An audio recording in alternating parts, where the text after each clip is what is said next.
Here today with I am Josiah Stearman on 1000 GM player profiles, our series, getting deep in with these players. And let's welcome Josiah Stearman to the show. Thanks for coming on, Josiah.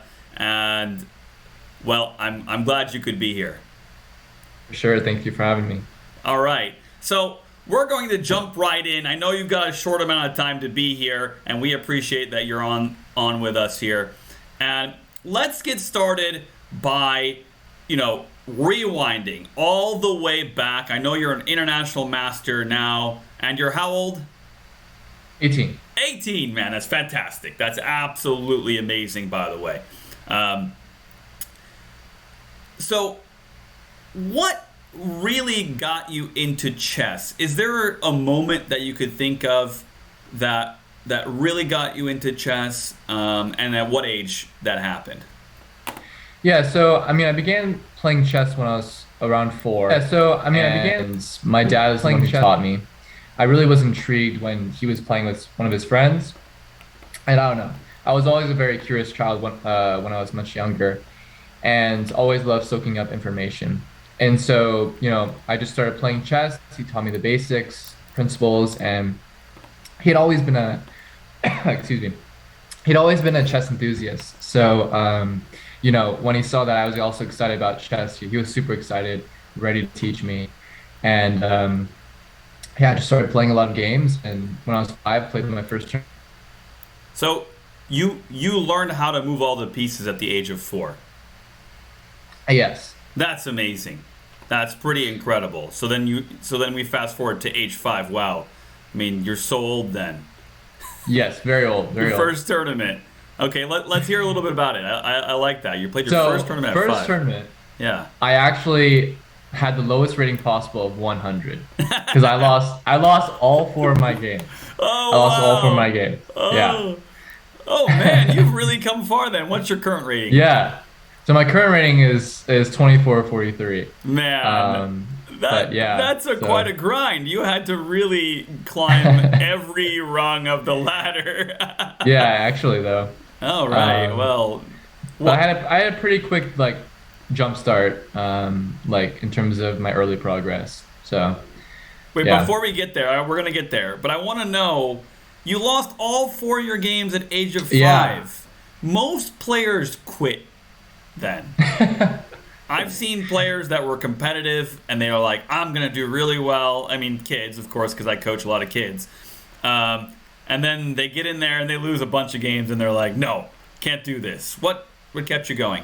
Yeah, I think it was funny because my first tournament, I would say it was a fluke because I knew I was at a certain level.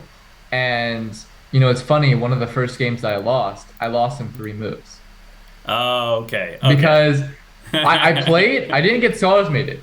I played F6 and then G5 and got mated by Queen H5 checkmate. Oh, there you go. And so I knew the checkmate, but for whatever reason, I just wanted to let myself get mated in 3 moves. Oh, interesting. And so my dad was furious, but that was my first tournament. So you're just kind of messing around with that. Yeah, I actually, still to this day, I have no idea what 5-year-old Josiah was thinking. Yeah, right. Oh, yeah. I mean, None of us do at 5, right? Okay, so then you started playing a few tournaments, I'm guessing, and then what accelerated your growth? I played a lot. I played so much. There was this program back then called Chess Grandmasters or something like that. It was like a software you could download. Yeah, Chess Master, and I just right?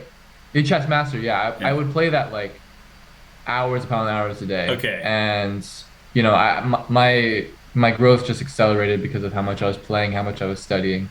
So, yeah. Did you play at school? Not particularly. No, it was Okay. mostly just with my dad. And then Yeah. when did you transition from just casual player to a serious tournament player? I'm guessing somewhere around 9 or 10, but what happened there? Well, no, it was probably around 6 or 7 actually, Okay. because I played my first state championship when I was already 5. Wow. And I got second place. That's fantastic. And I lost the championship by getting back ranked mated. So that was also very Was that this a was also very California State Championship or? yeah, so the California State Championship. Yeah. Okay. So, and also around this time, I'd already started taking chess classes at the Berkeley Chess School. Okay. It was very fundamental in my process. It's where Sam Shanklin actually, he was also learned chess, and he was also my first chess coach. Right. So right around 6 or 7 is where I knew I was like already pretty good, and at 7 years old, I won the national championship for second grade. So Oh, it was already wow. pretty early on that I was pretty Now, competitive. did you have a coach at that point yet? Or So when I was around 6 or 7, it was Sam Shanklin, okay. but then we transitioned over to a local national master. His name's Roger Paleman, Okay. and he was very very fundamental in my growth because That's he that's nurtured me until yeah that's great. Okay, so Sam Shanklin, if the audience doesn't know, is a US champion and one of the strongest players in America, right? So yeah so then you switch to National Master. Can you tell me his name again? Roger Paleman. Okay, let's give him some good credit. So Yeah, exactly. why do you think Roger Paleman was so successful? National Master Paleman. What? So he's been a local coach for a long time, and I Right. think he actually coached Sam Shanklin when he was younger, if I'm not Ah, okay. mistaken. So that pipeline But makes sense then. Okay. yeah, exactly. So Yeah. he I don't know, his just understanding of like how to teach kids the basics Right. and show them the tactical kind of finesse behind positions was just amazing. And it kind of inspired me at a very young age. Also, a very nice guy and knew exactly how to deal with bad behavior, knew how to deal with like bad psyche, and he just knew how to deal with kids in general. Yeah, and then so then you trained with him, and then you won the second grade national championship. I Yeah. mean, that must have made you just like, I'm gonna play chess every day, all day, right? Is that what It happened? it definitely was a Kickstarter for sure. Yeah, yeah. Did you start playing online around that time, or are you still playing kind of against the engine Um, or against the computer? I had mostly been playing playing online around 6 or 7 Okay, on okay. ICC. So On I started with ICC. ICC, Yeah. and I didn't transition to chess.com or Lee Chess until much later. Right. Okay. But yeah. That's very interesting. Okay, so then fast forward to when you're starting to gain your titles, like when you know that you're getting really good at chess. When did you become an NM, National So I Master? became an NM at 10. Wow, awesome. So National Master at 10, right before 11, Hmm. and then I got FIDE Master at 12. Wow. So Okay. yeah, it's been a long time coming for the International Master title. Okay. Yeah. But We'll get into that. I really yeah, want to hear exactly. about your progress there. So at Right. 10, you became an NM. You're like, well, I can do anything now because I'm an NM. And you didn't. Do you think you hit a wall at all there? It doesn't I seem like it. definitely did. Okay. I definitely did. So when I became National Master at 10, I would say I was pretty overrated, to be Oh. honest. Like in terms of like I got lucky with a few tournaments, Hmm. played some really good chess, Hmm. but after that, I dropped all the way to 2090. Oh wow. So yeah, I went up. So I got National Master in a matter of like 3 weeks, from 2050 to 2200. I played a series of tournaments. I was just crushing it. But then, I wasn't putting the work in and Right. dropped all the way down to 2100. Right. And that was definitely one of the biggest lows of my chess career Yeah. How did because that how did that make you feel? yeah, I would say I almost quit chess at that point because I was so discouraged because I had never dropped so much rating. Actually, at that point, I had never really dropped rating at all. Like it had just been up and up and up. And so it took a lot of perseverance and resilience. Hmm. And this is actually where I became a very resourceful player. In the game that we'll see later, I'll share with you a bit about the resourcefulness of my play. But at that time, I had no backbone basically. I just thought I could do anything, and once I reached that wall, it was very very discouraging. So did you put in a lot of tactical and opening work mainly at that point? Yeah, around that time is where I definitely put in a lot of tactical and opening work. Around that time, I was trying to go to Dubai for the World Championship, and I put a lot more effort and study into my game. And from that point on, it was more like a slow grind up.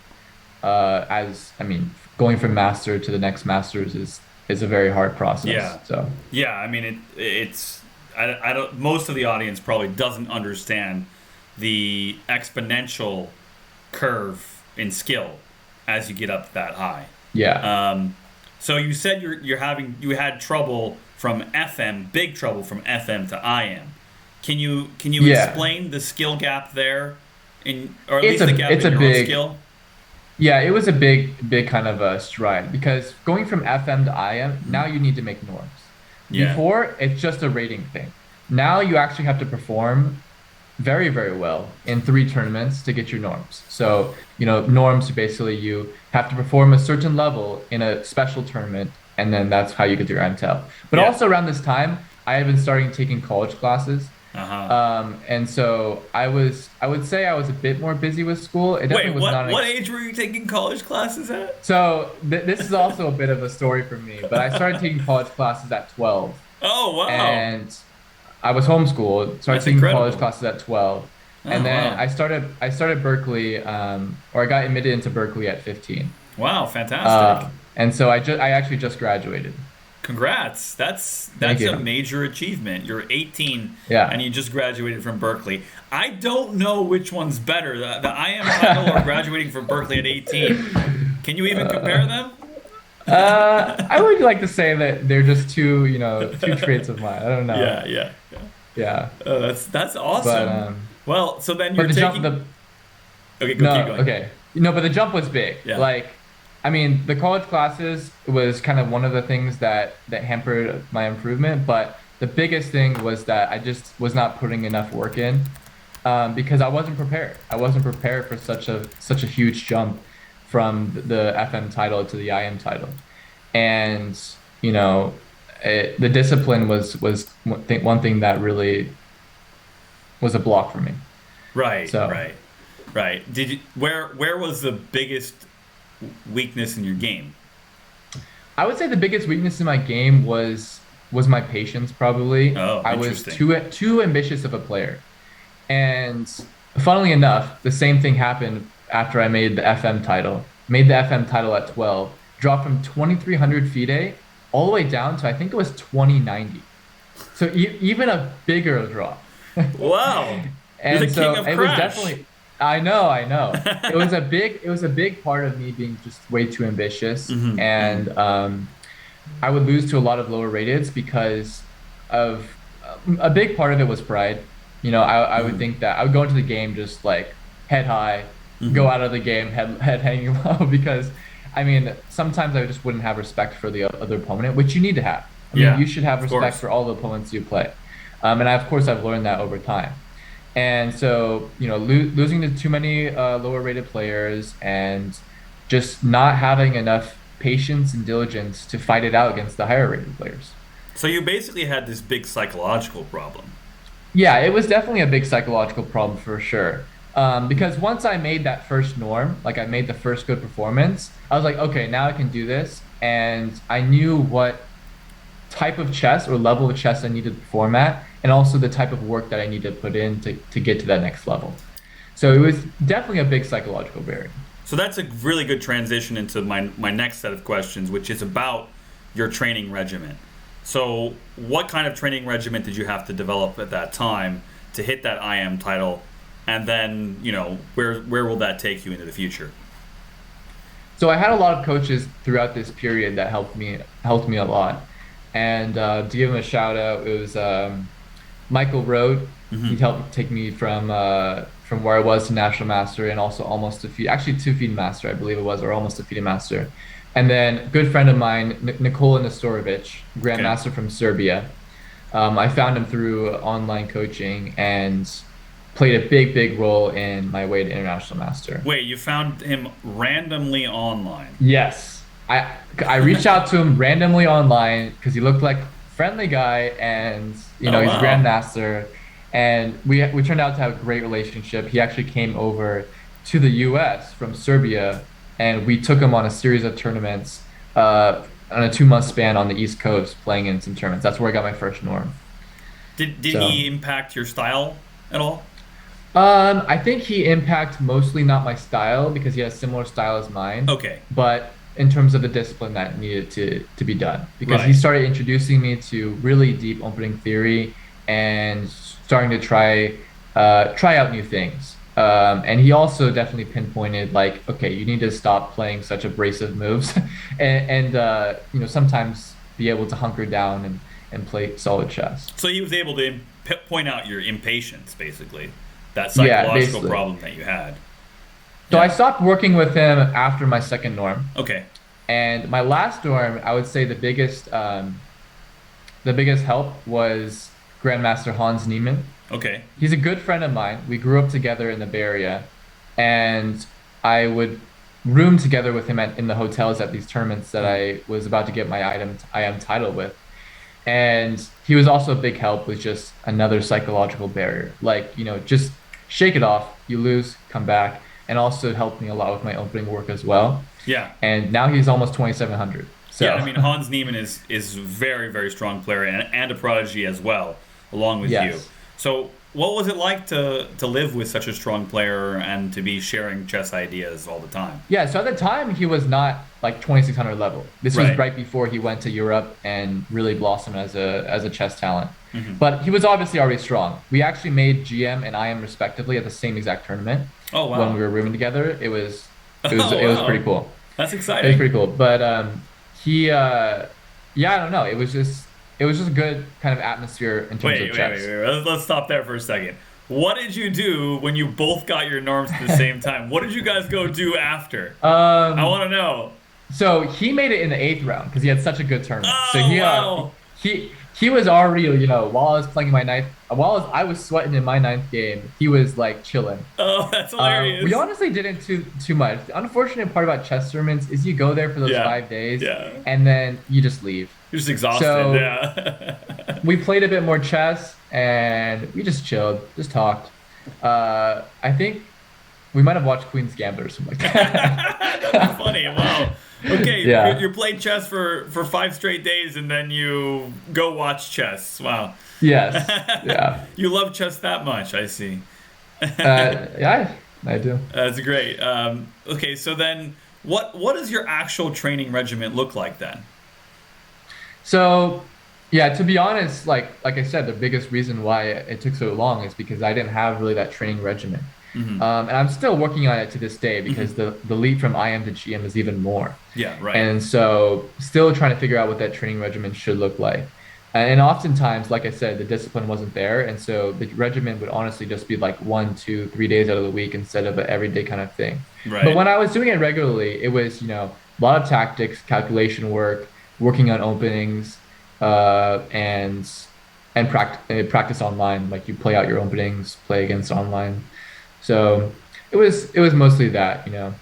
Where do you play online? Typically chess.com Hmm. right now. Chess.com and Lee Chess for the majority of it, yeah. Right, that's where everybody plays. Yeah, If exactly. you're not on chess.com, you're on Lichess. If you're not on Lichess, you're on chess.com. For sure. If Yeah. you really love chess, you're on both. Yes, exactly. Yeah, and ICC. I mean, it is interesting that you said you started on ICC. I wouldn't have expected that actually, Yeah, because I actually don't know why. I think it was because my first coach, Roger Paleman, he was Mhm. a big fan of ICC, and we Yeah, actually did our online lessons on ICC. We would right. mostly go in person, but we do our online ones on ICC. And so at the time, ICC was relatively strong. Yeah, Like for where I was at in my progress, ICC was more than good enough for me. right. More than good enough for me. Yeah, I mean, Yeah. there's still a lot of strong players on ICC as well. And Yeah. they're producing a lot of content too. It's just that Yeah. Lichess and chess.com are easier just as a browser. You just go on the browser. Um, Yeah, that was another big thing too. ICC provided free content. Right. So like Joel Benjamin, you right, had like Larry Christensen, right. and actually the attack with Larry Christensen was also a big help in my Ah, tactical kind of style early on. But then all of a sudden they started charging for it, and right. that I did not like at all. It's like once they started, I mean, they already charged a hefty price for their membership, Yeah. and then they started charging for these what were once free videos too. I just didn't like where the direction of ICC was going, and so shipped house over to chess.com, which at the time was stronger for where I was at. One of our audience members, Jim Pisa, said, "Great talk. Congratulations on the IM title." So you're definitely getting those congratulations. Um, Have you obtained any GM norms yet, or are you still working on the first one? So yeah, I have not. So since I made IM, I was finishing up my studies at Berkeley, and honestly, I've receded since then because I normally don't play during the school year. I try not to play as much, but for this last year, I played a bit trying to chase those GM norms, and Yeah. unfortunately, I just once again didn't put enough work in, and it showed. It Uh, really showed in my play. One question I just remembered is how many tournaments Yeah. did it take you to get the IM title? How many did you I, have I to don't I play? don't know particularly, but I would say norm tournaments that I played in probably around 15 to 20. Yeah, okay. I, Just to I, get the I would three. say So, just to get the three, yeah. do you think it'll take you that many tournaments to get the GM title? I mean, I've already played like I want to say six or seven, Okay. How close have you and I been? think it will. Have you been I like have half point been away or? I've been a half point away twice, Oh man. and was been those were both in 1 month where it was over the summer and I was playing well. That Right. was that was this past summer. It was actually very unfortunate. My flight was delayed, so I couldn't keep playing that summer for Right. the World Open. I wanted to play the World Open. And so yeah. Okay, Uh, what does it mean to you to be jumping back into playing more norm tournaments here, especially with 1000 GM? right. So 1,000 GM is just amazing because they're running these norm tournaments for free, and uh, I mean it's just a lot more opportunities for me to come and play. And then Yeah. also since I've graduated and I'm actually pursuing chess full time, Right. uh, it's just a lot more time for me to work on chess and also a lot more time for me to play. And I don't have to worry about, oh, I have an exam coming up in 2 weeks. Yeah. So it helps a lot in that sense to kind of prepare me mentally and chess wise for these tournaments. Are you glad that you don't have to like travel to St. Louis or Europe? I actually probably will still go to Europe. Yeah, okay, you'll still go. I still think Europe is the way to go for a lot of these norm tournaments Yeah, yeah, because they just have them they're so prolifically. The U.S. is getting a lot better in terms of yeah. the norm tournaments that they're providing, but I think still I'll probably try to go to Europe at some Okay, so point. this is 1000 GM's goal is to have enough tournaments here, right? Right. What will if 1000 GM can do that, will that be a big change or do you I think mean, it'll, that'll be a huge change. yeah, yeah, Uh, in that case, I might just stay here, but right, also I want to go to Europe for the experience, not only right, just for the norms. yeah. And it's But just beautiful over there, so yeah, exactly. And the tournaments are situated so that you also have enough time to go visit as well. right, right. So we'll see. You'll do I'm both, still planning out my calendar for this coming right? year for what tournaments I'll play. But for now, I'm just playing these 1,000 GMs ones and also playing in like Charlotte, Seattle. There's a lot of norm tournaments popping up, and yeah, we'll see. Okay, great. So I'd like to move on to our rapid fire question segment. Sounds good. And remember, these are just fun questions. Yeah, So yeah. if you don't fully have a clear answer, you might be a little surprised by some of them. Don't feel bad. It's all right. It's just for fun and just to All kind right, of let's get do a it. little bit view of your personality. So let's go. Let's start with who is your favorite non-chess player that in sports? Who's your favorite player in sports that's not a chess player? I would say Steph Curry. I like his Oh, character, and I'm also a shooter, so all I right. would say I take after him. Wait, how Yeah, tall are you? I'm 6 foot. Oh, okay, okay. Yeah, not quite NBA level, but you can Not quite NBA level. you Yeah. throw up a game on the court. Wait, I guess we can already just rewind real quick to your favorite chess player. Okay, favorite chess player. I'd say Sam Shanklin. I've always said that. I love his style. Local player, first coach, so gotta go Great, with Sam Shanklin. awesome. Shout out to Sam. Okay, that's fantastic. Okay, so then let's keep going real quick. Um, do you have any hero or role models that you look up to, Um, other than Sam, I guess? yeah, I'd say the biggest one in the chess world is Sam Shanklin. Okay. I would Anybody outside say chess? probably my biggest role model is I'm sorry. I don't have one prepared. No But worries, no yeah, worries. It's rapid probably fire. probably I just go with Sam for now. Okay, that's fine. What's your favorite movie? Favorite movie? I definitely like the MCU, so I would go with like probably Spider-Man. Oh, there you go. Yeah, one of the newer Spider-Man movies. They're all really good. Yeah, yeah, okay, okay. I love how they've combined the universe. It's I really like it. really Yeah, fascinating. The latest one with the multiverse thing. that I was didn't good. That was expect I good. would like it because like I'm an X-Men kind of. Oh, okay. Okay. But I love what they've done with the universe. So okay, that's great. Yeah. What about your? I mean, I guess you would say your favorite TV show. It's pretty easy. I think I can already guess. What's my favorite TV show? I would just guess Queen's Gambit. I like Queen's Gambit. Well, I wouldn't say it's my favorite. Okay, I okay, like I like a lot of true crime. So okay, Criminal great. Minds is one of my favorites. Oh, that's a good And one. also I like shows that have like geniuses in them. I just think it's so Yeah. enthralling. So I've been watching a lot of Suits lately. So Oh, I okay. like Suits. Awesome, Yeah. awesome. That's pretty fun. Okay, this goes along with movies. If a movie is will be made about you in the future, what actor do you want to play you? What actor I want to play me? Yeah, choose Uh, anybody. You can be anybody. I'll go with Tom Holland. Oh, there you go. Nice. That's a good one. Yeah. All Do you right. see the resemblance? Yeah, I do actually. Yeah. Yeah, yeah, man. I think you have a side career brewing. Yeah. Yeah. Exactly. Okay, let's go with one more. Do you have any advice for young people that want to start a career in chess? You can make this a little bit longer than. I would say, you know, work hard. Work hard is definitely the biggest. That's the thing I've learned the most over my chess career is it really just takes a lot of hard work if you Right. want to take your game to the next level. And also, just etiquette and learn how to, control yourself, behave. And I think chess is a great way to teach that. I Yeah. think the disciplines and the maturity that I gained from playing chess is probably one of the biggest traits that I would say I've learned from playing chess. Well, I appreciate that. And okay, let's Yeah. move on. Let's move on to some games because we can talk Yeah, all let's do day. it. We want to see some chess. So let's go. I'm Cool. switching it right now. Go ahead and tell me when you're ready. All right, I'll show the my game first. All right, sounds good. Yeah. Make sure you Okay. share.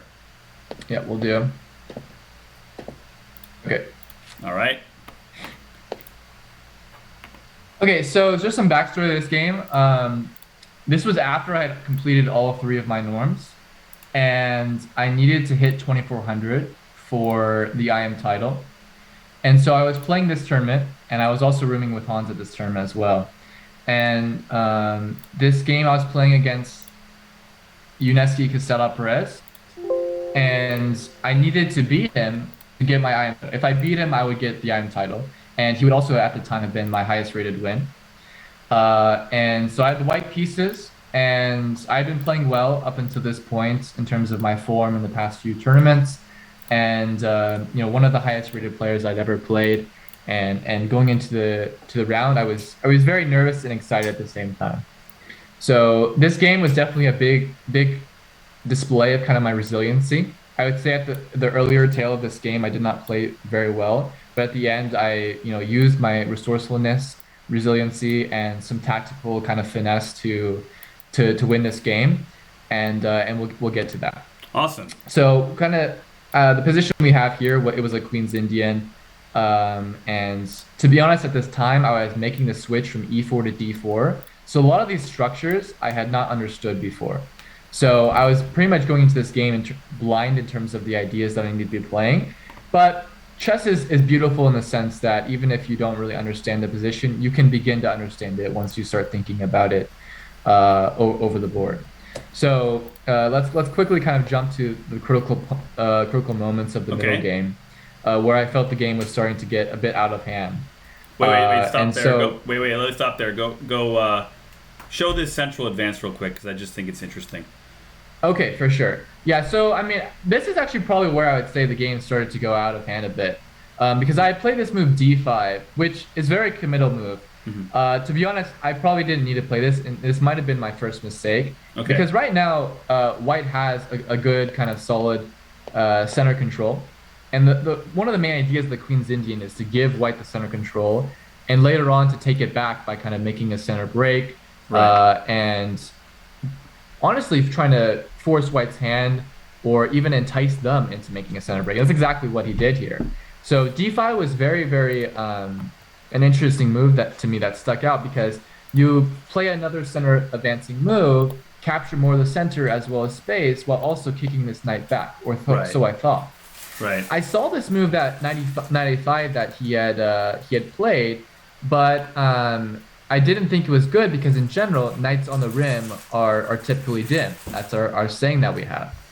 And I thought that all I need to do was play this move rook c1, and my rook here defending the c4 pawn would dominate the knight on a5. And it turns out that instead of dominating it, it just ended up being some tension that was very annoying. Oh, Tension as interesting. in like this rook was just defending the pawn, and even though this knight typically would not be good, it was just annoying there. Right. It was kind of Yeah. forcing. As an expert, I just by eyeballing it, I assume it's good for you, but Right, but it is creating right. that tension. And another thing that I thought I would get by force is I thought that my pawn on b2 could advance to b4 and just immediately kick the knight out, like just immediately like get out of here, and then the knight would be forced to go all the way back to b7, and now there the knight would be very bad. Right. But unfortunately, I missed this series of moves. Not necessarily missed it, I actually saw it, but I underestimated it. Right. So he played the move e5. I went back to e3, and he played the move c5. Now I had seen the move c5, but I thought that this structure for him just wouldn't be good, because what I thought would happen was that these bishops they would trade off, and then what we'd be left with was my bishop here, and his bishop is right now already locked behind these pawns. Right. And also, I thought that this knight was bad. And so, because of this, I thought I would have a better position. But once I started calculating a bit more, for example, the move that I was looking at the most was a move like knight to b2. After we trade, we kind of get the position I was just talking about. But all of a sudden, this knight on a5 goes to b7, goes to d6, which is a very solid square for that knight, as well as the fact that this f5, f4 advance is a very, very menacing one. So it turns out both of black's pieces all of a sudden come right back into the game. So that was kind of what I had missed. Yeah, and that's not easy to see from that far away. not easy to see from that far away, but definitely a misplay on my part. And what was at the time separating myself from IM and FM was not kind of looking far enough in the positions. Right. And that's what these GMs do. They just their strategic understanding is just off the charts. Right. So instead, I opted for a bit more my style, decided to open up a little bit. So shifting away from the kind of controlling aspect of the position, and now opening up the center, opening up this D file, and instead of trading queens, I decided to play this move Queen A4, which would open up the D1 square for either one of these rooks. But here is once again where things start to get out of hand. He played F5, I played the rook to D1, and Queen E7. Then once again, I had overestimated my position and how strong my rook would be on the D file, and also underestimated the attack that he was brewing with F5, F4. Right. Because of this, I had to play bishop G5 just to get my bishop out of the way of that F4 advance. He now moved his queen back to E8. An idea of this was to play C5 to challenge my queen and to once again offer a queen trade. Now here I definitely cannot go for a queen trade because of the nature of the piece play here. My pieces are much weaker than his because of his strong bishop, this bishop on the fianchetto, and this knight just gearing ready to go back to C6 and back to D4 right back into the game. So because of this, I played the move C5 myself. Okay. Played the move C5 myself so that he couldn't play C5, and also right now at the moment he cannot take it because his knight would be hanging on A5. Yeah, and it releases some of the tension of the knight taking Right. on C4. Right, that too. And now he played the move bishop D5, and it was actually here that I realized that I was in a lot of trouble. And it was from this point, this move right here is where I planned out the trap that I laid for my GM opponent. So here, black's threat is very simple. They're playing E4, and that will expose their bishop to the B2 square. But not only that, I mean, it's just going to be a good bishop, and it will kick my knight away. Another thing that black is potentially threatening to do is play knight C4. Now, generally, knight C4 would be bad because after rook takes C4, bishop takes, queen takes. that is a two pieces for a rook trade, which is better for the person winning the two pieces. Yeah. But after the move knight c4, instead of after rook takes c4 they go b5, which is a fork on the queen and the rook. Oh, wow. Yeah. Yeah. So that here I had to make a decision. So the move that I ended up playing was objectively not the best move, but it's in the style of how I play. And sometimes when you're on the worst end, instead of playing the objectively best move, the best thing to do is play moves that will give you resources, give you opportunities for your opponent to mess up. Because we're humans, we're not computers. For computers, they have to play the objective move every single time. Otherwise, the other computer will just play the best move. But in this case, I laid a very, very a long trap that we'll see unfold. So I played the move queen h4. Now, besides the trap that it was setting up, and that we'll see, it also just swings the queen over, a shift from the queen side to the king side, and potentially gives me the opportunity to attack the black king. So an idea that's very common here is white will go bishop h4 and bring this knight to g5 and start to try to attack the black king. Now, of course, black goes ahead and plays his e4 move. Plays e4, ready to kick this knight back. If it goes to e1 or to d2, this bishop will simply just take b2. So the idea behind my move queen h4 was I would play knight to d4. Right. Now this is what I had seen. So after queen h4, e4, knight d4, there was another pawn that he was thinking of taking with his bishop, and that was the a2 pawn. Now, not only is he's winning the a2 pawn, but he's also providing his knight with another square of entry. And as long as his position holds solid, his pieces will come right back into the game. He's threatening not only that, but to also take and play knight b3. So I actually use this to my advantage. So I played this move c takes b6, and this is what we're going to see, the trap that I had laid for my opponent. Now, if black simply just takes back, he has a better position. He's up a pawn, and the reason why he didn't take back is because now this move knight to b3 is not so advantageous because potentially the c6 pawn would be weakened. But also, he was just so enticed by the tactic that he had here that he thought that he could win the game on the spot right now. So the move that he played was bishop takes d4, which I pointed out the move prior was after rook takes d4, there's this move knight to b3. Yeah, I assumed that was the move he was going for, but... Right, exactly. But the thing is that intuitively, even if black wins the exchange, what black has done is given up the bishop on g7, which was black's best defender. On the dark squares, because now I have this dark square bishop. But what basically my opponent was saying is that, the material that I'm winning, this exchange that I'm winning, it will far trump the attack that you could potentially have. Right. Because at the moment, white doesn't really have any immediate entry for the attack. But the long-term compensation here is obvious that you're gaining the dark squares. The long-term compensation here is obvious, but for a grandmaster, they don't. They think objectively, or they try to think objectively, right? They say, okay, I'm winning an exchange here, and my technique will show in the way that I'll convert this game. Right. So this is the very nice tactic which he had missed. B7 is the start of it. We call this kind of a Zwischenzug or intermezzo move. The idea now is he's attacking my two rooks, but I'm also attacking his rook. So he takes one move to address my threat, right? He addresses my threat, but also maintains his own threat. And the move that he had missed here was the very nice rook to d8. Yeah, I see that. Now it turns out this move was not winning, and I'll also show this. But the funny thing is that not only did this move, it now draws the game. Not only did this move draw the game, but I knew from the start when I played queen h4 that this move would entice him into still trying to play for the win. Oh, there you go. There's two things. Either he was trying to still play for the win, or he would miss the draw. I'm not sure exactly which one it was, but the draw here is this. So he took with the queen, which was a sacrifice because after bishop takes d8, he takes back. He takes on c1, not back. He takes on c1, and now he has two rooks for the queen, which in generally is good for the two rooks. Right. It depends on the position, but here it's not because of that dark square bishop that I mentioned. Right. So the two rooks are better than queen on kind of a, in a vacuum, right? Right, Like right. no other conditions.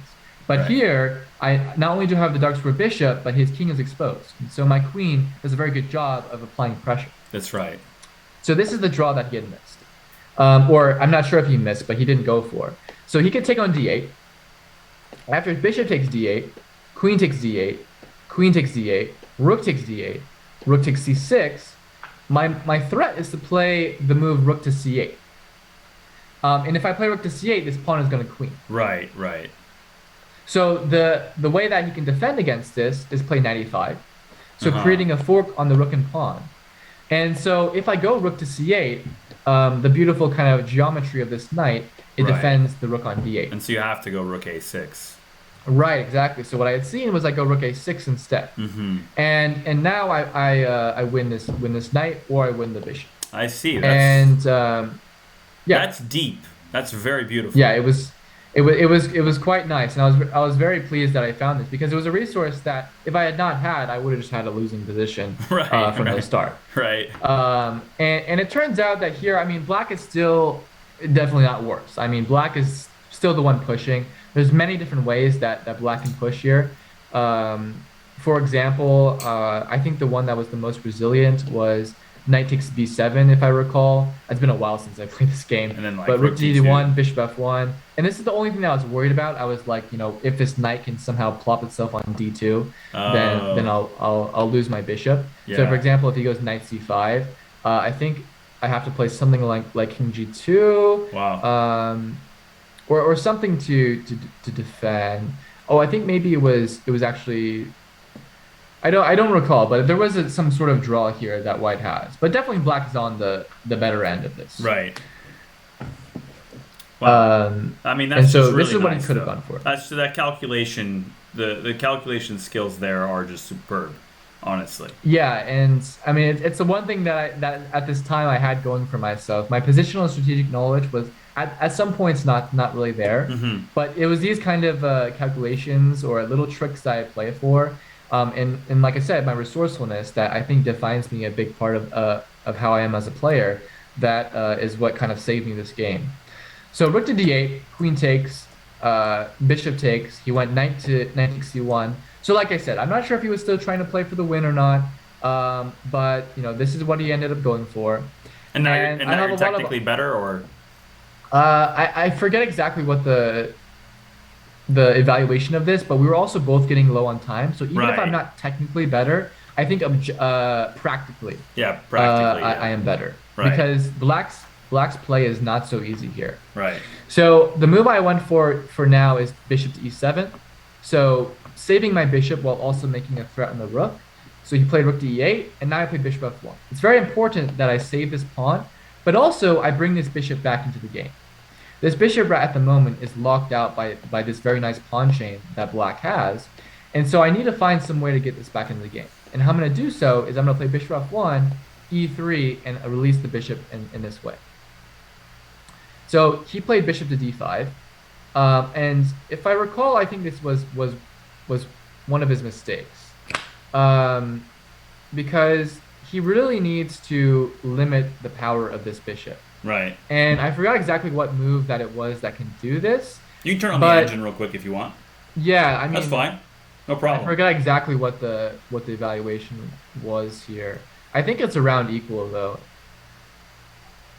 I didn't want to turn the engine too much on. This computer. Yeah. I'm not sure if it can handle it. Oh, it's fine. We can go on too. No big deal. Yeah, hopefully it does not crash my computer. I didn't think about that. I'm sorry. Yeah, practical I kind considerations. of about it too. Yeah, it's practical considerations, just like this game. Hey, I'm a chess player. Okay. Sometimes I get deep in the theory and miss the practical consideration too. So yeah, so rook takes b7, and after bishop f6, then he goes bishop c4. Right. That was the point. Okay, I think the point was that instead of putting the bishop on d5, he should have put it on c4. Right. To challenge my bishop and to attack e2. I mean, yeah. Okay, there's a lot of allure to this bishop being on d5. I mean, it's solidified by these pawns, and it's just a very solid move. But basically, he wanted to get this bishop back into the game before he brought the knight back into the game. Right. Because if he goes knight b3, this bishop is once again locked out. Yeah. And that wouldn't be so good. So he played bishop d5, but what this allowed is my bishop to get to f6. And this is once again that diagonal that was previously occupied by his strong fianchetto bishop, but now my bishop on f6, and I eventually moved it to c3, is going to create a very, very nice, we'll call it a battery soon, as this queen tries to make its way and deliver some nice checkmates. Right, awesome. And so he played knight a2. Go ahead. No, I was going to say, yeah, go ahead and continue. Yeah, so he played knight a2, and he's trying to kick my bishop around. He went rook f7. So what he's going to try to do is use these rooks to control my entry points for the queen. Because, I mean, if he lets my queen get into f6, for example, that's just lights out. Yeah. So now I play queen f4. So like I said, my queen's going to try to transition itself back into the game and get to the dark squares. Right. He played knight b4, so trying to bring the knight back into the game while also somewhat harassing my bishop. I played bishop to c3. He went knight a2. I went bishop d4. He went knight b4. And so at this point, he had offered me a draw, pretty much, by the moves that he played. I don't recall if he actually offered me a draw, but by the way that he was playing and by the way that this game was kind of gearing itself. But okay, at this point, maybe once before, I had drawn like a 2600 or near 2600. Right.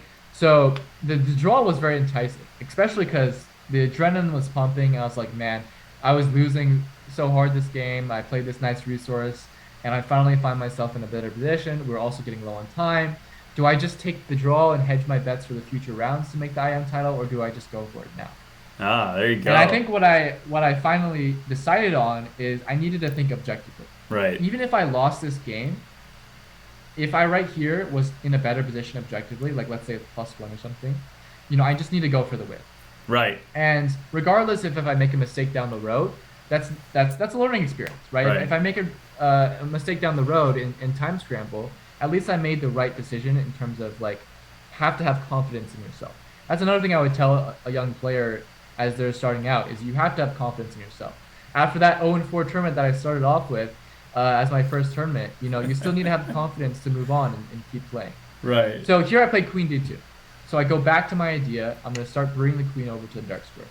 He went rook b7. I went queen g5, rook f7. So here I can make a draw once again with another perpetual where I go queen d2, he goes rook b7, and I go queen g5. And if I go queen d2 right now, that's a draw.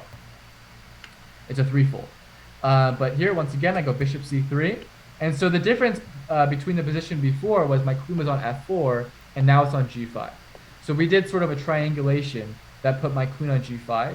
And the winning plan that I ended up going for was not putting my bishop on d4, which was what I thought was the winning idea, but it was rather to play bishop d2. Wow. And so it turns out that I think the most resilient way for him to have gone here was instead of going knight a2, but he probably thought I was going for a draw too. I was just moving back and forth. Right. But I think he should have gone knight a6 to try to reroute the knight back into the game. Mm-hmm. Because after knight a2, this really nice move, bishop d2, it forgoes the other diagonal it was on, but now it blocks out this knight. Yeah, it's and totally you oftentimes dominated. see this theme where a bishop kind of 3 squares away from the knight blocks out all the knight's entry points. So here he goes rook to d7, and I mean the goal for him now is to not get mated, but also he needs to get this knight back into the game. But the winning plan that I had decided on when I had declined the draw was h4. So, I mean, to win the game, I need to have some sort of idea. I mean, I can't just win the game off control and the fact that my pieces are better. There has to be some sort of decisive idea that I'm going for. Yeah, not against the GM. And that GM. idea was h4. Yeah, for sure. Not against a GM. Maybe against a weaker player, they would just collapse and allow me to make some weird entry point or maybe a little blunder. But here you have to be decisive, and you have to kind of incite the activity here. So after king f7, I played the move h5, and the whole idea of this is to just break open more lines to the king. If he takes here, everything falls. f5 falls, h7, h5, and so he's forced to allow me to take.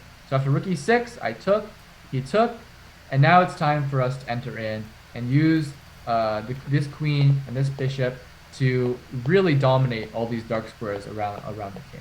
Right. So queen h6, king to g8, bishop to e3. So once again, it's a lot of shifting of ideas. We move it off of controlling this knight and dominating the knight to back to what it was before. bishop e3. Because now the move knight is bishop so back. far out of play that it really can't even. Right. The knight is so far out of play, it doesn't really matter. And then now also our queen has found its way into the position, so where it's really affecting the dark squares. Right. Before, when we had our bishop on that diagonal, the queen was still boxed out. And so the queen still did not have entry point into position. But now it's already there. It's on h6. It's locked and ready to go. Right. So he played rook h7. So his idea is like, okay, I need to try to kick the queen out. I went queen g5, so threatening once again an entry point. He goes back to d7. And now instead of going back to the dark squares, one of the basic themes that I tell all my students when they're trying to attack is if you don't have a piece in the attack, let's bring that in. Bishop h3. Oh, wow. So bishop h3, and this bishop is also getting ready to go. Nice. You see the power of the bishops very soon. Not only is it threatening bishop takes f5, but also threatening the idea of g4 potentially. Yeah, that's very nice. So he went king f7, and now the very nice move queen h4. And now queen h4, the important aspect of the queen being on h4 instead of h6 is, for one, it allows the bishop to potentially go there. But also, the queen on h4, it performs the same duty that it did on h6, but it also prepares its way to come into this diagonal as well. Awesome. I think the reason why that queen h6 was potentially not the best is maybe he could have gone like rook e8 or something. I forgot exactly what. But queen h4, nevertheless, it offers more opportunities for the attack, especially along this diagonal. Right. So bishop c4, I enter now with queen h7, king e8, queen g8, and now it was just a calculation exercise for how to win the rest of this game. King e7, bishop c5, so all these dark square checks that I was mentioning before, and here he was forced to give it up. Because if he goes king to f6, here I think I had to move queen to h8 check. If he goes to g5, checkmate on h4. If he goes to f7, checkmate on f8. And if he goes rook to g7, there's bishop d4 check. So here he was forced to play one of the rooks to d6. Yeah. And once again, it was just a matter of... Now it's technique. Yeah, now it's just technique. So I took on d6, he took. I played queen d8 check, king c5, queen a5 check, king d6, and this very nice move, b3. So right now, it's actually equal material because he has a rook, knight, and a pawn for a queen. And so even though his king is weak and we're equal on material, but our queen is obviously the strongest piece, you still once again need to find the decisive move. I did not expect b3. Wow. Yes, this move b3 was a very nice move. Yeah, that's a beautiful move. Yeah. Yeah, so it's a remove the defender of the bishop to the knight. Right. And once the bishop takes on b3, if it were to take on b3, right. The move queen a3 check would pick up the bishop. Yeah. And actually also the knight, because the knight is still trapped back there. Yeah. So he decided to take on e2. I took on a2, but it was just a matter of time. Bishop d3, I took on a7, and now I'm up a whole queen for a rook and a pawn, which is more than enough material. Yeah. Right here, I forced the bishops off the board, and then just showed him that I basically showed him with his king e2 move that my idea was to play king e3, king f4, and just bring the king into the game. And just walk the king in. in. Okay. Right, and he was like, okay, that's enough for me to see, and here is answer. Right. Wow, that's a fantastic game. I absolutely love that. Thank you for sharing that, Josiah. Yeah, I mean, that's just beautiful. Well, we were going to look at your favorite famous game, but we're running out of time here. So I don't mind skipping it, but I want you to tell the audience what it was, at least, so that they can take a look at it. What's your favorite famous game from chess history or contemporary? Right. So, I mean, honestly, I've never really thought about this before this interview, like what was my favorite game. But I would say one of the most influential games that I saw when I was growing up, and also that I used to teach, is the Double Bishop Sacrifice by Lasker against Bauer. Yeah. And what year is that? Let's see here. You can look at it. 1889. Okay. 1889. All right. But honestly, if you just look up Double Bishop Sacrifice, it will come up. So Double Bishop Sacrifice, he sacrificed the bishop on h7 and then g7. And I don't know, it was just games like that when I was growing up, just seeing like the beauty of the pieces coming together and how attacks really played out and how grandmasters would just calculate all of this and they'd be like, the romantic style of chess was something that really was a lure to me when I was younger. Because I was like, wow, the pieces are just flowing so well together and the tactics that they're displaying are just marvelous.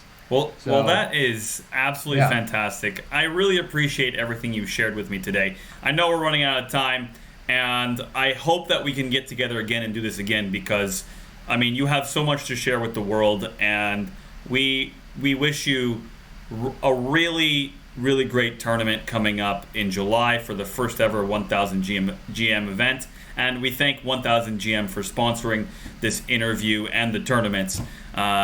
Especially Shrikant, he's done a really good job getting everything together. So, any closing words that you want to say, maybe about 1000 GM or just about the upcoming events? Well, I'm just really looking forward to all the events that 1000 GMs has planned, and I just think it's really good for chess, and I really hope that it's something that will be sustainable long term, and that we can really see these events monthly, because that's the goal and that's the hope. And just big shout out to Shrikant and what he's trying to do in the chess community, and I look forward to playing these events and hopefully well on my way to GM title. All right, thank you very much, International Master Josiah Stearman. We appreciate having you on today, and Thanks, Dylan. And we'll talk again soon.